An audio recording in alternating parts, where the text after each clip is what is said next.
কাইলৈ সমগ্ৰ অসমতে বিধানসভা ইলেকশ্যন অনুষ্ঠিত হ'ব আৰু এই বিধানসভা ইলেকশ্যনত যিসকল মানুহে ভোট দিয়ে অৰ্থাৎ ভোটাধিকাৰ সাব্যস্ত কৰে তেওঁলোকৰ এটাই চিন থাকিব, সেইটো হৈছে বাওঁ হাতৰ এই যিটো আঙুলি, এই আঙুলিত থকা চিয়াঁহীৰ চিনটো।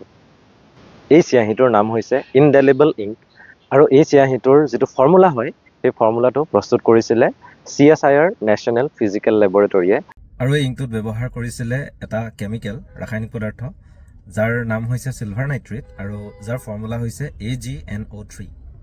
নেশ্যনেল ফিজিকেল লেবৰেটৰীয়ে এই ইংকৰ ফৰ্মুলাটো উলিওৱাৰ পাছত এই ইংকটো প্ৰস্তুত কৰিবলৈ এটা কোম্পানীক দায়িত্ব দিছিলে যাৰ নাম হৈছে মাইচুৰ পেইণ্টছ এণ্ড ভাৰ্নিছ লিমিটেড। আৰু এই যিটো কোম্পানী, এই কোম্পানীটো স্থাপিত হৈছিলে 1937 চনত, কিন্তু এই কোম্পানীটোৱে ইনডেলিবল ইংক প্ৰস্তুত কৰা আৰম্ভ কৰিছিলে 1962 চনত।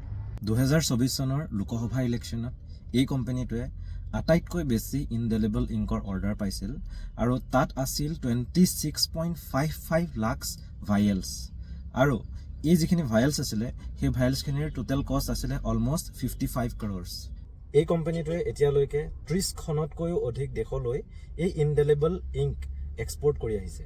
আহক কাইলৈ আমি ভোট দি এনেকুৱা এজন বা এনেকুৱা এগৰাকী মানুহক চিলেক্ট কৰোঁ যি আমাৰ যিবোৰ প্ৰব্লেম আছে, আমাৰ যিবোৰ অসুবিধা আছে, সেই অসুবিধাবোৰৰ বাবে মাত মাতিব পাৰে, সেই অসুবিধাবোৰৰ সমাধান আমাক দিব পাৰে। ধন্যবাদ।